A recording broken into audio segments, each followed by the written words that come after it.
Welcome back to Minds Matter, a podcast sponsored by the Monash Center for Consciousness and Contemplative Studies. I'm Ava.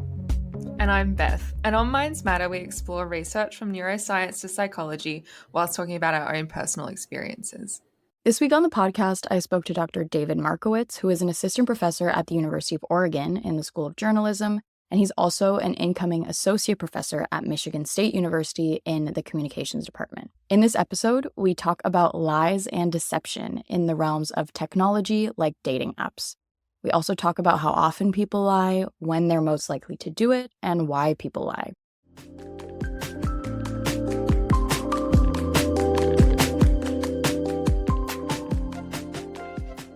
My name is Dr. David Markowitz. I'm an assistant professor in the School of Journalism and Communication at the University of Oregon, and I study the psychology of language. Quite often I look at deception in language, but quite often I study just how people reveal themselves through language patterns at large.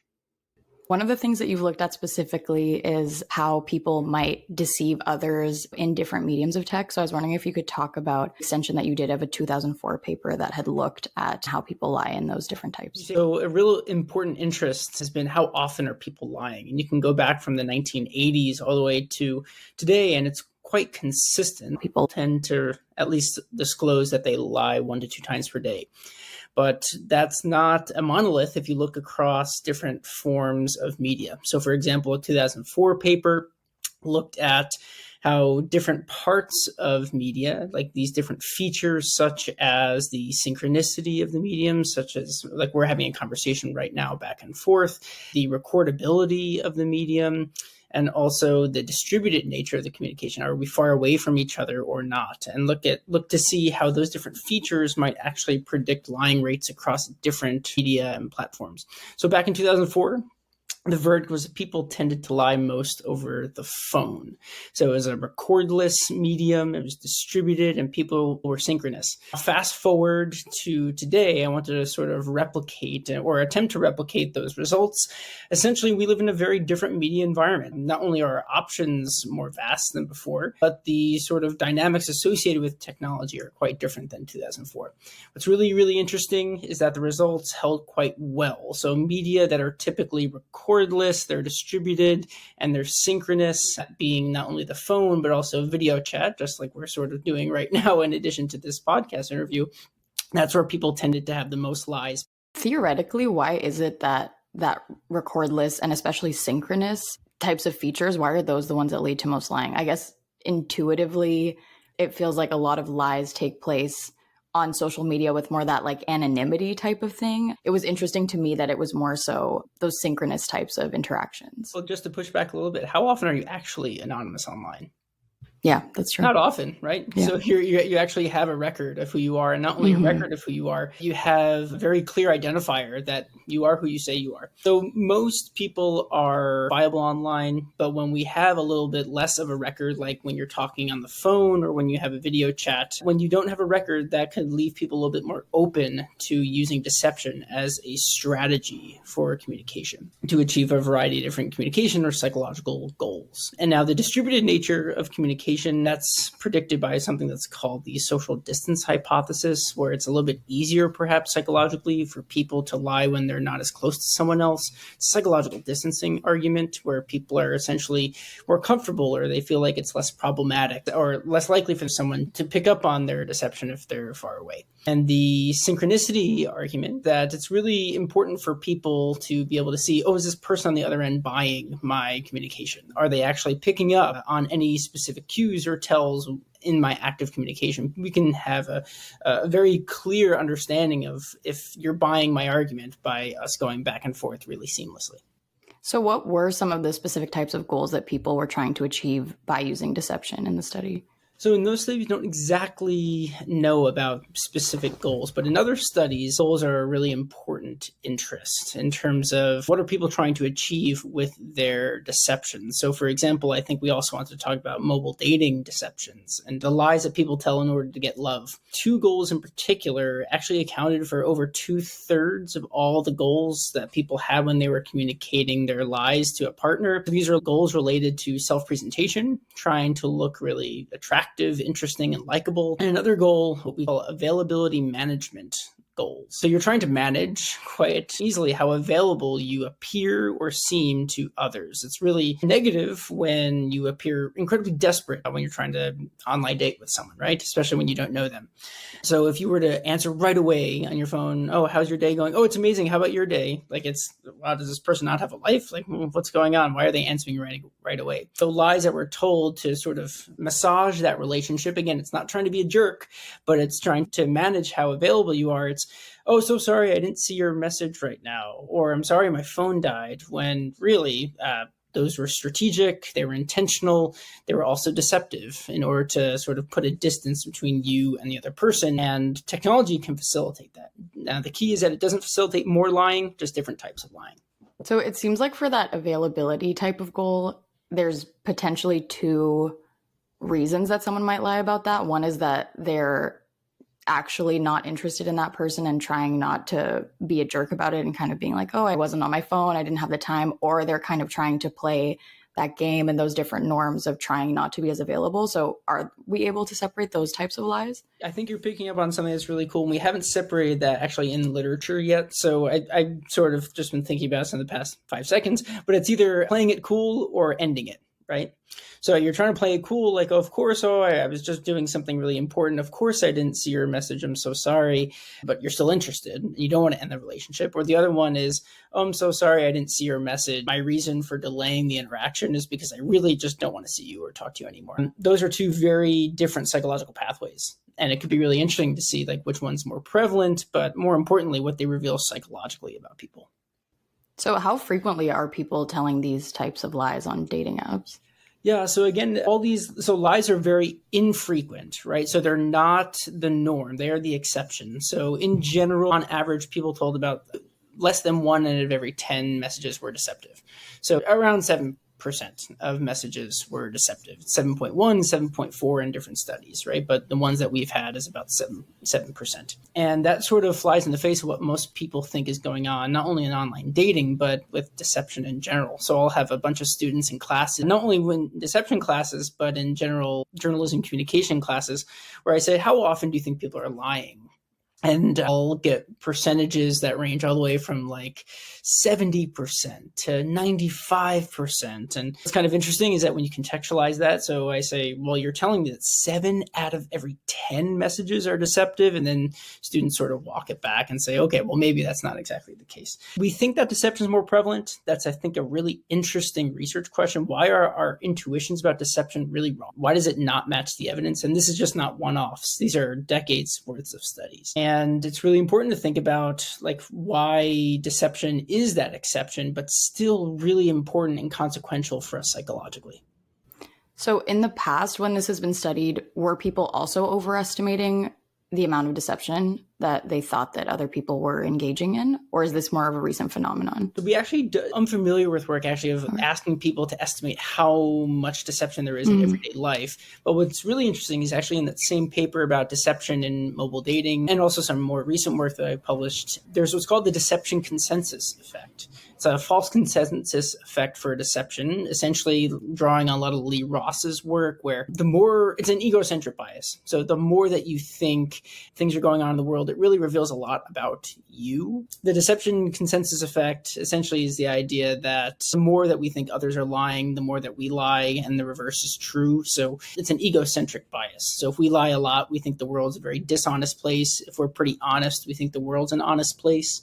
So our rates or perceptions about deception in everyday life are often tied to our own behavior, our own perceptions.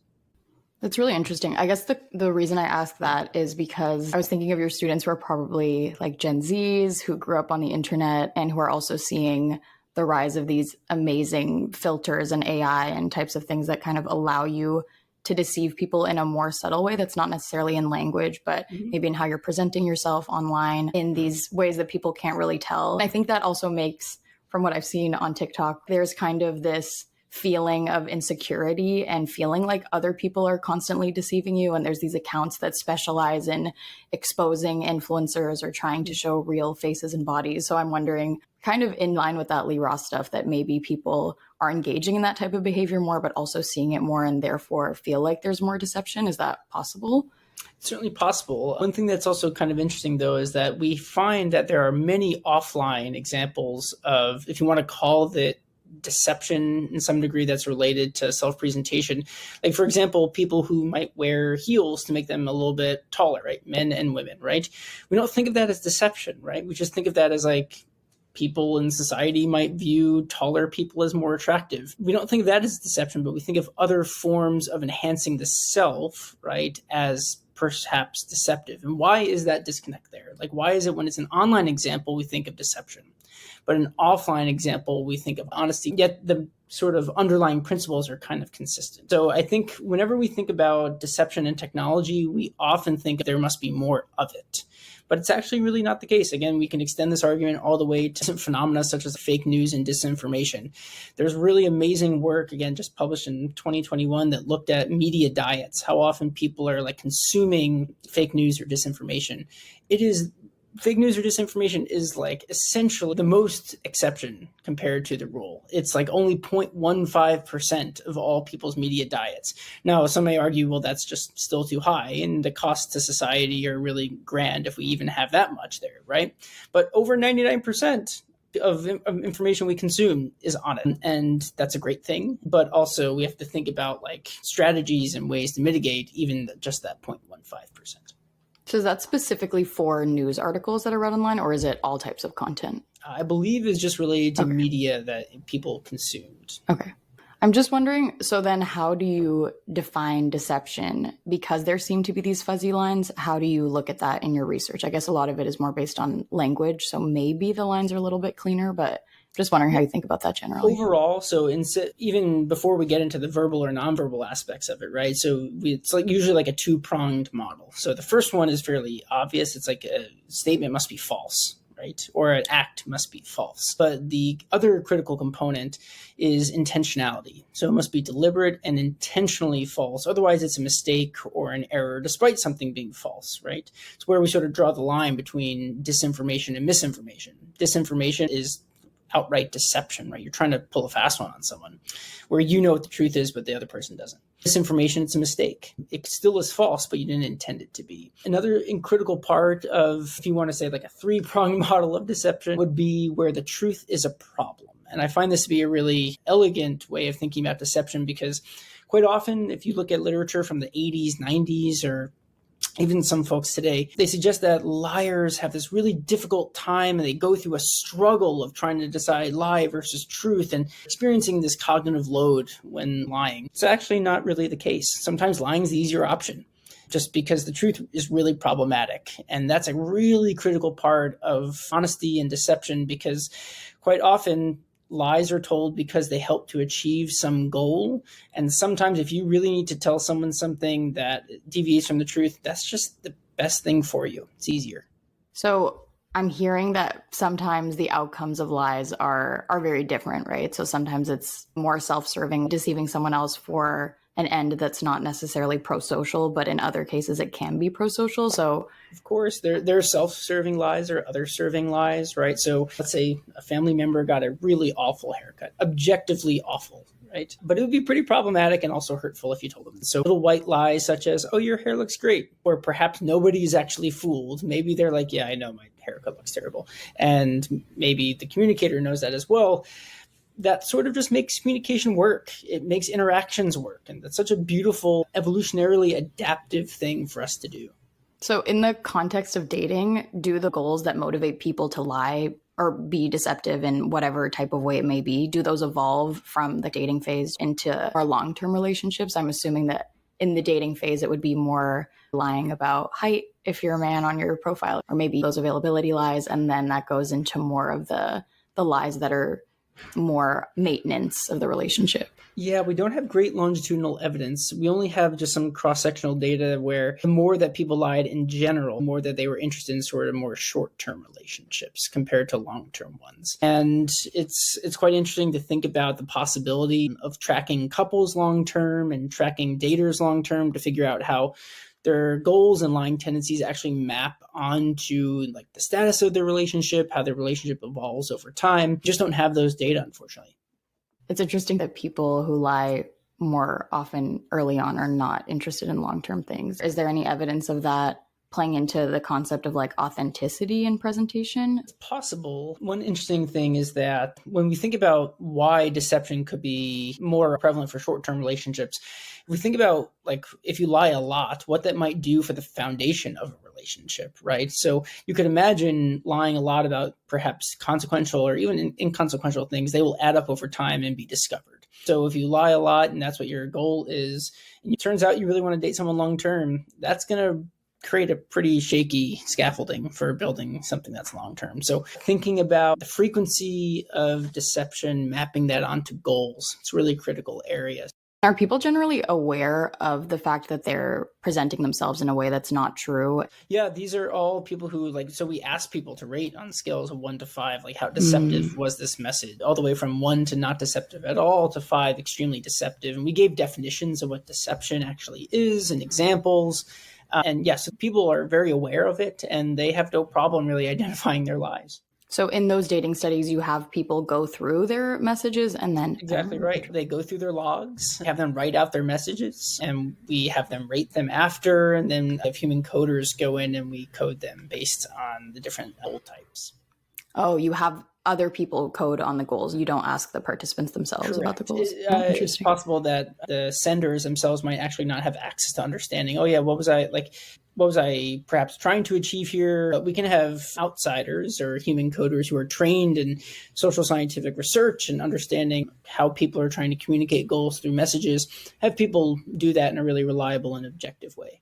So is there any worry in that type of research that the people who are compulsive liars are also lying about the fact that they're lying, or does that... Yeah, that we get this question all the time, meta deception. Yeah. So there are a few reasons why you don't think it's necessarily a problem. First one is that there's really no reason for people to lie to us. They're not identifiable. They're completely anonymous. Their data are stored securely, all this stuff to safeguard them from ever being outed. And so yeah, they really have no reason to lie to us. And across decades of studies, we find that no matter how we sort of ask different types of deception questions or how we probe at deception, we sort of center on many key and seminal findings about how often people lie, so that 1 to 2 lies per day finding, and the stability of lying dynamics over time. So these things sort of stay quite similar. So as someone who studies dating apps, do you have any advice for how people should be presenting themselves on these apps? Some advice that I would give would just be authentic, genuine self is really important, because regardless of wanting short or long-term relationships, being who you are is really critical. That doesn't necessarily mean that you should be devoid of deception. I'm not the honesty police here, but essentially exaggerations, they're not entirely problematic for just sort of like getting your foot in the door for a date. So I'm not advocating for people to lie. But what I'm saying is that small exaggerations might actually perhaps increase liking, increase attractiveness, but really core foundational parts of the self really should always remain honest. Yeah, I've seen some research on kind of like aspirational self-deception. There's this research maybe 10 years ago or more where they had college students come in and they asked them to self-report their grades, and they found that the people who inflated their grades more were the ones who then ended up doing better. And it also tracked with their heart rate such that they weren't freaking out about lying. They just felt more kind of equanimity and calm. That's interesting. Yeah. So I'm wondering, are there any lies that are kind of like aspirational in that sense in what you've studied? A lot about self-presentation lies, right? So for example, like a person suggesting, oh, I love hiking. when they're like, yeah, hiking's fine, or I like hiking. Technically, would that be a lie? Sure. Like you're trying to intentionally provide a false belief in another person. But might that help you get a first date with someone who says that they love hiking as well? But again, one of the really important things, and this is something that was sort of pioneered in the online dating deception research many, many moons ago, is that we think of like the profile as being a really important foot in the door for understanding who people are. And the profile quite often is a promise. So you're not going to be lying about your height to the degree where someone's going to stare at you and say, oh my God, you are like a foot shorter than you thought you were. If you're going to exaggerate maybe like an inch or two in either direction, it's not going to absolutely make or break the relationship. But if you were to lie in your profile that you have no kids, then you have 5 kids, that's a pretty big break in trust, where mostly people are predominantly honest in the things that they communicate about. So when people deceive, they're kind of doing it in a smart way then? It's a strategic way.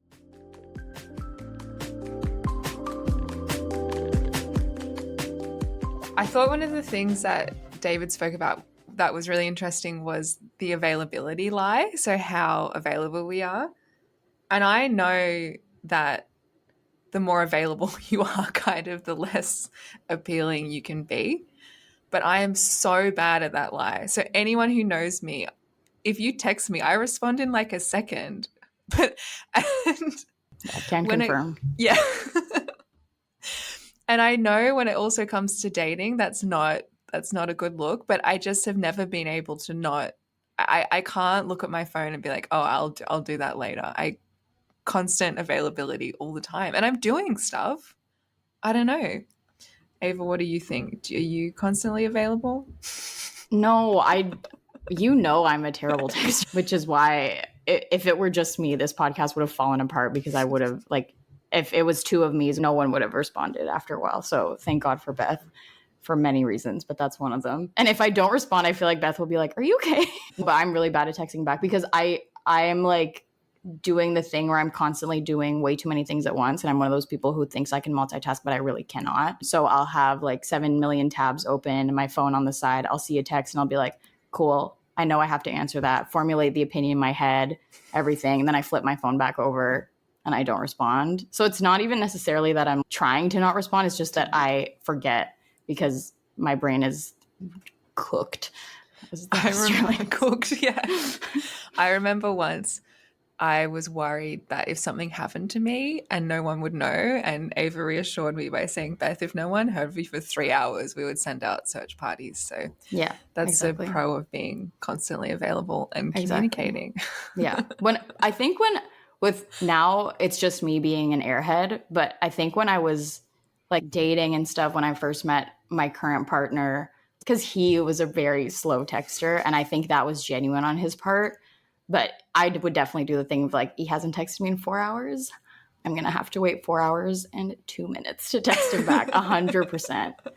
Which I think I don't even know if we've ever talked about this, but I think if he knew that, he'd be like, that's the most ridiculous thing I've ever heard. But I think I definitely had that availability stress in my mind of being like, I need to look like I'm not there too much. Another thing I thought that was interesting, I'm sure a lot of people will, were the lies we tell on dating apps and whether they're really lies and what level of deception that is. And I find this really interesting because I think I've spoken a bit about when I came back to Australia during the pandemic. It was a very strange time and really hard to meet people. So dating apps kind of became the only way you could meet someone dating because we're in lockdowns and we weren't getting a lot of social interaction. So you got so much of your self-esteem from these apps. So a lot of the things you would do is, you would have your friends and you would be looking at each other's profiles and who's matching with who. But I'm not very good maybe you guys can even tell from our social media. I feel like Ava and I aren't great at the selfies or the presenting ourselves in that way. I'm not good at that, and I wasn't good at that on the app either. But another thing I did initially, I was honest about doing a PhD. I put where I went to university, and I thought something about my profile isn't really working, and I kind of just want to get and go on these dates. And keeping in mind this isn't good advice, I thought, okay, well, what's kind of different about people's profiles that I can see that are getting a lot of likes? I was like, well, they're not doing something like a PhD. So I took that off And lo and behold, I got heaps more likes. That's so sad. That's really horrible because it's obviously a gendered thing. Yeah. I don't think if a man took off that he was doing a PhD, he would be getting more likes. I think it'd be the opposite, right? I think we all like to think that we're past that age where, women should be seen and not heard, and you don't want a woman who's too smart. But that's just, I have to say, I'm pretty shocked by that too. And I never would have even thought to take that off if I were on a dating app. Yeah, because I also had like one of these prompts and made some joke about coding. So it was clear not only was I doing a PhD, I was doing a PhD in it wasn't something cool like literature. It was something cool, Beth, or something classically feminine. Yeah, exactly. Yeah. But unfortunately, it worked. But of course, doing that, I didn't meet anyone that was a good match for me because they didn't want someone who was doing the things I was doing.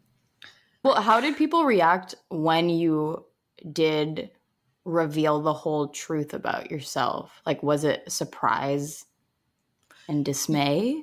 Yeah, and I think I feel like maybe I'm giving too much away, but you can say, I'm doing a PhD in philosophy, and then and maybe not so much exactly what I'm doing and those kind of things. And I think that was maybe more, so you get to know someone a bit, they can tell that you're fine over text somehow, and already like, okay, she's maybe a cool girl I'd want to meet. And then, oh, what are you doing? You just say I'm studying or something like this. You don't say I'm doing this PhD in computational modeling and I love it and those kind of things. That's so sad. But it didn't work. So like, yes, I met people, but they weren't the right people. So no one do this.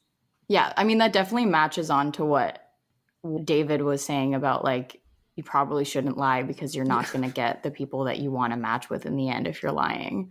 But I'm just curious about how you decided to take off the PhD thing. Like, how much of the idea of women shouldn't be too smart or I don't want to be intimidating as a woman factored into your decision? Or was it just, this is something that's not quote unquote normal regardless of gender norms, so I'm just going to take that out to just appear more regular? No, it was definitely the first one. So you were fully aware of like your perception as a woman. Yeah, I think that's interesting because I'm sure that a lot of the lies on these more heteronormative dating apps are probably pretty gendered in appearance because you're trying to market yourself to as many people as possible. Like that's what those dating apps are for, right? Is like get as many swipe rights as possible. So it's clearly not creating an environment that allows for authenticity. No. And then because, I mean, if you don't get any likes, then you're not really shown to anyone. So really? The more likes you get, the more you're shown. So you have, it's also like, well, what do I need to do to be shown, to be seen? Yeah. I did have a friend who was telling me about a few months where he was on dating apps and he became obsessed with the idea of it as a game and trying to like crack the algorithm of it. And even if he met someone that he really liked, he'd be like, no, I have to go back to the game and get as many matches and dates as I possibly can. So from the outside, it definitely seems like people like turning into monsters like to play the game. But also I think in David's work, it's interesting because it's about deception, but it's the line between deception, full on lies, and just massaging the truth is very different, right? Because you're saying that you were trying to package yourself in a way that was as pleasant as possible, like as least intimidating as possible. But we do that when we meet people anyway, right? Like you're never going to be your full self on a first date, like burping super loud if you need to or whatever. And we wouldn't count that as deception, right? So I feel those lines also seem really blurry. Yeah, and I feel like the apps are encouraging us to be deceitful because they reward this kind of profile that is these amazing photos, whatever. So I think we're encouraged to do that. Yeah, I think that's what in David's work was surprising and maybe somewhat reassuring, but also weird to hear because it didn't match up with my intuitions, was that people aren't actually lying as much as you think on the internet. And even on dating apps, people aren't really lying that much of the time, but maybe we're not lying. But I think maybe there's a piece missing of feeling the pressure, at least, to package yourself in a certain way and present yourself in a certain way. And maybe it'll become some of like the lies that you're saying. Because if you're realizing, oh, people really don't want to hear that I'm coding, maybe that will eventually cause you to really lean into the philosophy side of it. Because if you don't find anyone who is interested in you in that, and one of your biggest goals is to be able to find someone that you really connect with, that you can share your life with, then that seems maybe you would actually change to fit that description. Well, this is pretty disheartening. No, but then I did put my profile as something that was honest, and I met someone great. So I think moral of the story is to be honest, I guess. And then I got less matches, but I got a match that was right. So quality match. You've looked at how people communicate about different outgroups. So this was the dehumanization work. So I was wondering if you could discuss that study and its findings in the context of deception that we've been talking about. So I've studied the idea of dehumanization, the treatment of outgroups as being less than in a variety of different ways. I've studied it in the course of the COVID-19 pandemic, where a variety of different Asian populations were viewed as less than or dehumanized. And I've studied immigrant populations. I've studied it in a variety of different settings and outgroups. But another area of mine, sort of blending my deception work with dehumanization work, was trying to figure out this idea of what's called deceptive dehumanization. This idea that you're going to fake support for an outgroup, but really you hold these internally negative and quite undermining beliefs about other people. And this is expressed quite often by politicians. So, for example, politicians will say, of course, I don't hate this other group, or I don't view them as being less than, but their policies say otherwise, and their support says otherwise. So essentially looking at that linguistically could perhaps be an important psychological pathway to understand either processes or mechanisms that might be going on with sort of this deceptive dehumanization idea. And essentially ran an experiment to randomly assign people to either lie or tell the truth about a group that they dehumanized or didn't dehumanize. And quite often emotion plays a really critical role here in identifying the deceptive dehumanizer. And what's really critical is we can then take some of these data points, is particularly related to negative emotion, and we can actually perhaps use them for either identification of those who might hold these internally negative views about people, but they're outwardly expressing support. It's really critical to consider language as an ingredient here of dehumanization. There's a really great quote, I think it's a Brene Brown quote actually, that dehumanization starts with language. I think that's really critical because how you outwardly talk about people really matters. So just to understand the study, you had participants come in, rate different groups, and on a dehumanization scale. So essentially, in order to measure dehumanization, there's a really great scale by Nora Catelli and colleagues that is called the Ascent of Man. And it's these hominids that are getting progressively larger. It's like the evolution of man, essentially, that you might either see on bumper stickers, or people are typically familiar with this actually across different areas of social life. And people rate that all the way from 0 to 100 of where outgroups fall on that feeling thermometer. And really anything less than 100 is dehumanizing. You are calling that group of people less evolved, right? Less than fully evolved.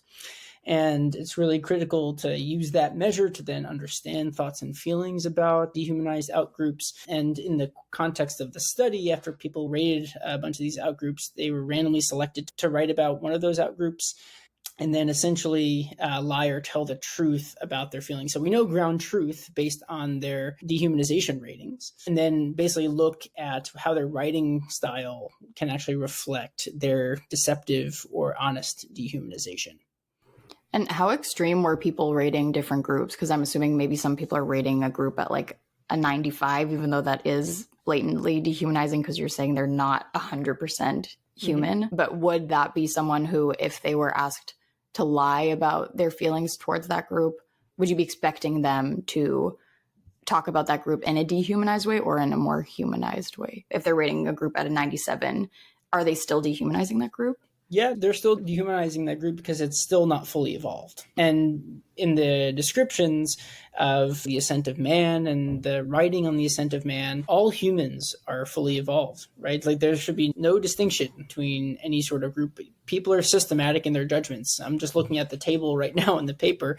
The means are quite staggering. So the means are from like 80 to 90 on that feeling thermometer, right? With groups in the high 70s. There are a bunch of people here that believe that certain outgroups are indeed less evolved. Now, why people might feel that way, have some intuition based on some of our other work. One of my colleagues, Paul Slovic here at the University of Oregon, has been a really great collaborator and colleague on this work, where some people are quite virtuous in their beliefs. They actually believe that thoughts on these individuals are just the right way to do it, or a right way to view them, and their views are indeed virtuous. And the violence that they inflict on these individuals are quite virtuous as well. So people hold these internal beliefs quite systematically in these horrifying and unjust ways. Wow. Okay, so people are really believing that they're correct in their assessments. They're correct, and it's the right thing. And are these just online participants? Yeah, these are cloud research participants. Okay. So nothing particularly, you're not getting an extremely conservative sample or like Proud Boys. I conduct this split 50-50 across self-identified Democrats and Republicans in the U.S. In regards to this study then, I guess because you know the ground truth of whether they're lying or not, and you're kind of assigning them to that, what are the things that come out in the people who are lying both ways? Are there similarities? And would you be able to detect that if you hadn't known that they were lying? So quite often we probably wouldn't be able to tell, only because these are socially undesirable things that people are being asked to report on. So if you ask someone like, how do you feel about this group? Quite often they might actually just say, oh, they're fine. Or I don't really have an opinion one way or the other. But again, being anonymous and being in a research study, people feel pretty open about expressing how they feel. I didn't go in content-wise to look at what people were writing about. There's a whole nother study there to see like what were people actually picking out in terms of when they were deceptively humanizing or dehumanizing a group. But just anecdotally, people really talked about personal experiences. I thought that this was quite an interesting phenomenon where people would say, I had this personal interaction with this group, and therefore that's why I feel this particular way. And rather than just largely making blanket statements about a particular group, people actually honed in on personal experiences. So there's something about stories, there's something about a narrative, there's something about personal experience that actually can either change someone's mind or can actually lead to that feeling, which then could potentially be an intervention to create more humanity in the world, right? We need to show amazing stories about groups that people say that they have these negative feelings about to perhaps either change their mind or show that, no, your experience was maybe a one-off. And so this was for people who were telling the truth and lying? They were all sharing these personal stories? Quite often, yeah. Across different types, I often saw stories. Do you think the motivation underlying those things is the same? If someone were to be lying, that they can kind of take that cover of a personal story and be like, this isn't really what I think. It's not really statistical. It's just a made up story, versus someone who really believes those things also is like, I believe this because it happened to me.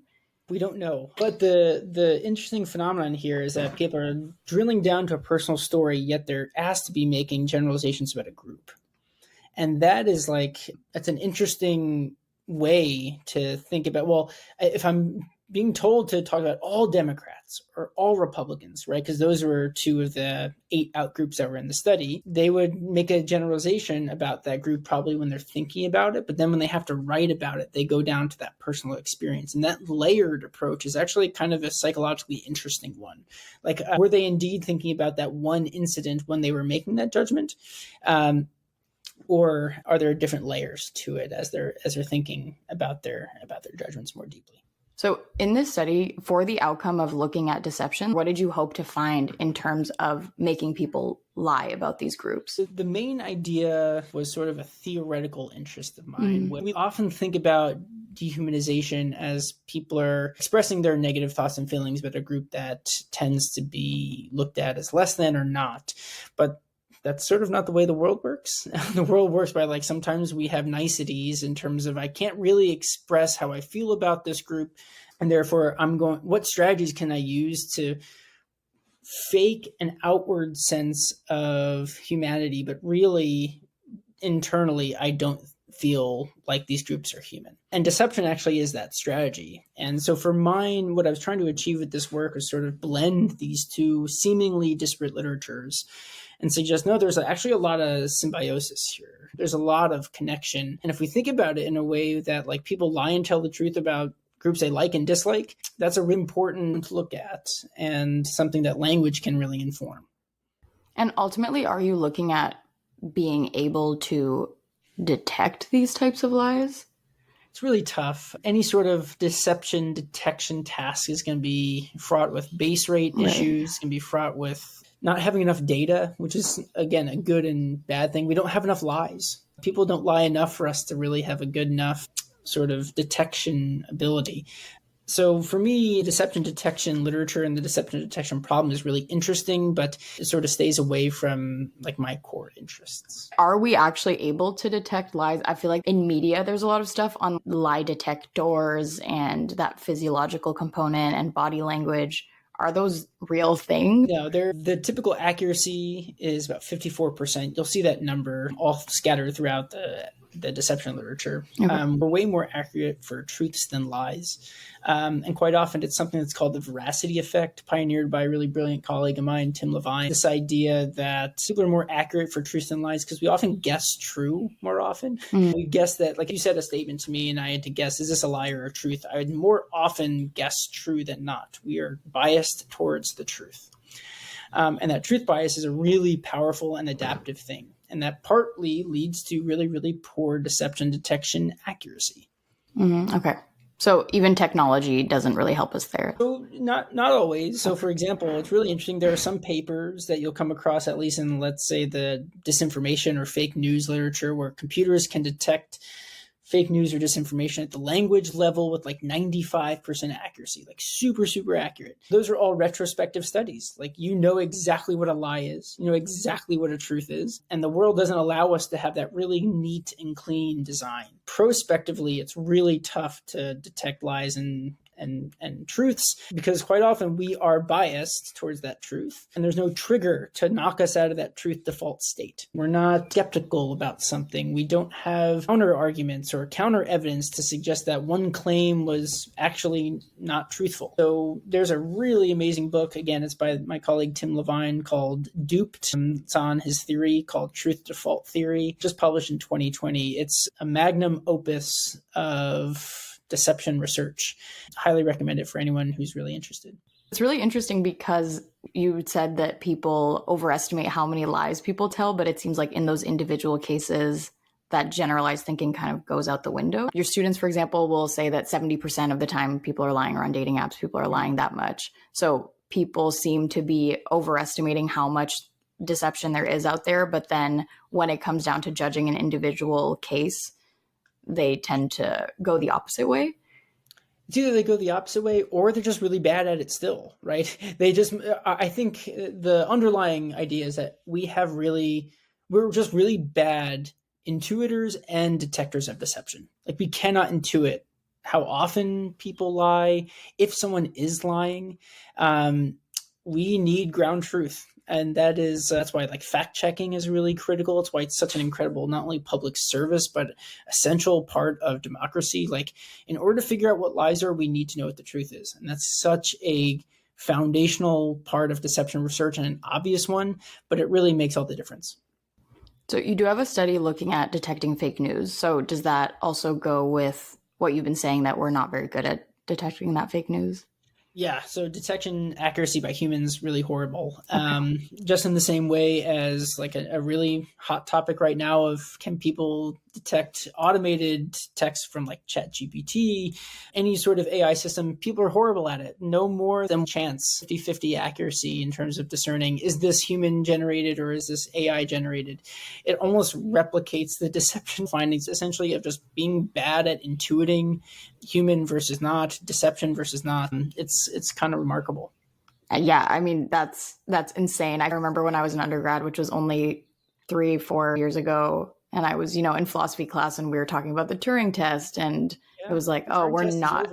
I Yeah, know. my one of my colleagues, and actually he was my advisor in grad school, but I sort of call him a colleague now. Jeff Hancock, he's at Stanford. He has a great phrase, and I think it's exactly true. Like the Turing test is dead. Yeah, that's what it feels like. It's shocking because I remember writing my essays about it and being like, we're not there yet. It's maybe not even in my lifetime, but now it's, yeah, ChatGPT is doing a better job at writing cover letters than I am. So Exactly. Except, and we have this preprint that's up right now that's under review at a journal that looks at like, okay, if we know that humans are really bad at detecting automated versus human generated speech, are there any linguistic differences when you ask, let's say, a large language model to create or fake human experiences?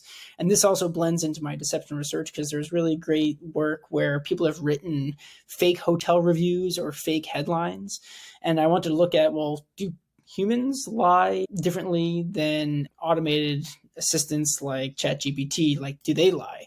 What's amazing is that you can ask ChatGPT to actually write fake hotel reviews, and there's a very separable linguistic signal in the AI generated hotel reviews from the human deceptive ones. And we're calling this like ChatGPT and AI generated text is like inherently deceptive. It cannot have a human like experience. Like it is deceptive by its own very nature when it's relating a personal experience. But humans are intentionally deceptive. They have the choice to lie or tell the truth. And there are these separable linguistic signals, namely that automated text or AI generated text is less readable, it's more emotional when you're talking about personal experiences compared to humans. and these separable signals, are they detectable and separable by humans, or is it more like machine learning? That's the next step, right? Okay. So that's the thing we want to look at. So statistically, if we just look at what's the classification accuracy between humans and automated text, it's actually quite good. I think it's anywhere between like 60 to 80% in terms of being able to discriminate between AI generated text and human generated text. Can humans pick up on these things and actually use those cues perhaps to identify differences? That's what we wait to be seen. And is there a reason, or do you have a theory as to why the AI would be more emotional when relating these personal stories? Yeah, so there's really great work again, Jeff Hancock and his group at Stanford, that there's like a generally like a positivity and emotional bias in AI generated text. Like, so for example, in smart replies, like anything that you have on Gmail or something where it's like, yes, that sounds great, where an AI basically did that for you, they tend to be like way more positive and way more flowery, I guess, if you want to put it, than what humans would produce. There's this positivity bias or emotional bias that often occurs with that AI produces compared to humans. This definitely might Why? be beyond the scope of what you do, but does that have to do with the training sets that they're being trained on, or is it implemented on purpose? Is there a way for us to know that? Could be the training data, could also be like the programmers say humans will respond more positively when you are positive to it, right? We really don't know, but there is at least documented, the evidence suggests there is that emotional or positivity bias. Okay, definitely getting into that scary territory of, I mean, yeah, if we're going to be using this stuff more often than the people who are coding it, if there are these like specific breaks or specific kind of added weights that people are putting on additionally to these training sets that we don't really know what's going on, it's kind of scary how much is lying in the hands of. Yeah, I'll say like not even the if, but when we continue to be using these things, because we've been using them for like many years now, right? All the way from smart replies to getting reservations for a variety of different experiences. They're a part of our life, just haven't known it yet, but now it's sort of like in our face. What are you working on next that you're most excited about? And I'm sure with the amount of publications and stuff that you're working on, this could be long, but whatever you feel like sharing. Sure. I'll share one thing that's kind of exciting, and it relates to some of the deception work that we talked about earlier. So there's a segment of the population, it's called prolific liars, or people who lie prolifically. These are individuals who lie significantly more than the everyday liar. I mentioned to you before that people tend to lie 1 to 2 times per day. Well, think about someone who says that they lie 10 times a day, 20 times a day, if not more. And what we know about these individuals is actually quite little. Don't know too much beyond that about them beyond they tend to be younger, male, 15 to 20 times higher on psychopathy compared to everyday liars. But for me, as someone who also likes to study deception and technology, I'm trying to figure out the digital lives of these prolific liars. So who do they interact with? How much do they interact with them? What do they do on an everyday basis in terms of their browsing history? Like, who are these individuals at the minute detail level of what seems everyday mundane things, but they actually could provide a really interesting glimpse psychologically into the lives of these prolific liars. So I'm trying to do some of the first work of its kind to figure out like who are these individuals psychologically through their digital traces. Could you give us just a glimpse of how you would go about finding these people and testing them? Yeah, so the way that you identify prolific liars, you have to track them over time, because rather than just having like a one-shot instance of deception, quite often you want to have their long-term behavior. You get them to cheat or lie on behavioral tasks. Number of times, let's say, cheat on a math test or cheat on different word problems. You can separate the population based on those who are at the long right tail of a distribution compared to the remainder of the distribution. So you can separate them statistically. You can also separate them just through their self-report measures. There are a variety of different ways to do it, tend to yield the same answers. But essentially, if you think of a distribution of lying, lying is not normally distributed. So that long right tail is the population of people who we're really interested in.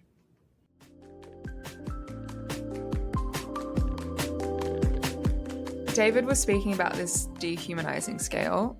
And I have a question about this because I've never heard of this before. I definitely know the images of evolution, but I was wondering, by presenting someone with that scale and asking them to place where they think a certain group is, are you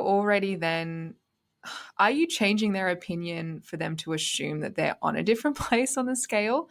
I was just wondering, before people are presented with that scale and that image, do they hold that belief, or by showing that and saying, oh, you know what, you can put someone anywhere on that, then they're like, oh, I can do that now. Does that make sense? Yeah, I see what you're saying, but I think that question is a general psychology question of if you're saying to someone in intergroup stuff in general, if it's just a language question that's like, how important is it for you personally to not behave in ways that are prejudiced, then, that might influence how they're responding.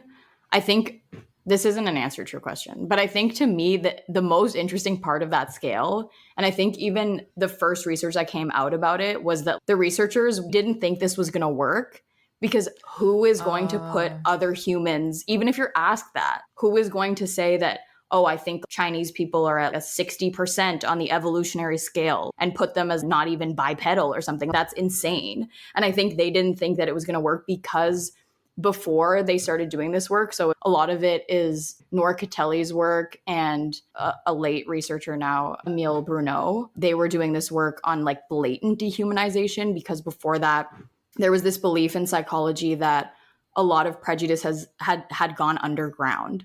So that like we would never explicitly dehumanize someone else. It's just that we might hold these kind of implicit dehumanization. And most of the research in that space was we are more likely to ascribe complex thoughts and complex emotions to certain groups rather than outgroups, for example. So people that are in our own group, we're more likely to think of them as complex and more human in that way. But there wasn't a lot of research about explicit dehumanization, because there was kind of a rise of that after World War II. But then that fell after people were like, oh, civil rights happened, everything's okay now, Obama's president. And then they started realizing that people were still explicitly dehumanizing others. And obviously, I mean, in the age of Donald Trump, where migrants were literally called animals, we see that. But then they started doing this research with that scale, and they were shocked that it worked, because like we didn't think that people would even ever want to respond that. And when I've used the scale, there are a lot of people who are like, what the hell, and who put everything at 100. But as David was saying, a lot of the averages were 70. And we can put a picture of what the scale is on our show notes. You can take a look at it. It's pretty intense. It's not that subtle of changes from one picture to the next. It's a very evolution of man from on all fours to fully Homo sapiens as we are now. I guess that's why I was so shocked to hear about the scale that people don't just put it at 100. I was wondering, I was like, oh, is it because they feel like they're forced? I because I was so shocked. Okay, so it sounds like the people originally were as well, that anyone wouldn't put someone at 100. Yeah, exactly. I just didn't. Yeah, I just don't. That just is shocking. So the prompt is: some people think that people can vary in how human-like they seem. According to this view, some people might seem highly evolved, whereas others might seem no different than lower animals.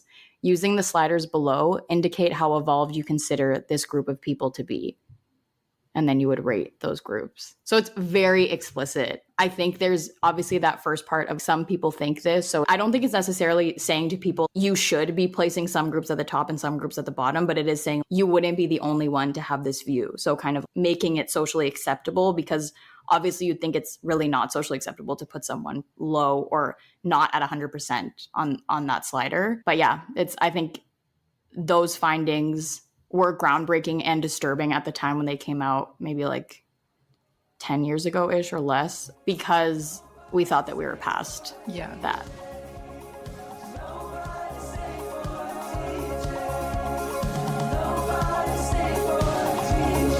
Our intro and outro music is Nobody Stayed for the DJ by Glacio. Our transition music is Back for More, also by Glacio. Minds Matter is mixed, edited, and created by Beth Fisher, she's the Australian one, and me, Ava Madasuza. We'll be back in 2 weeks with a brand new episode of Minds Matter. In the meantime, find all our episodes and show notes on mindsmatterpodcast.com.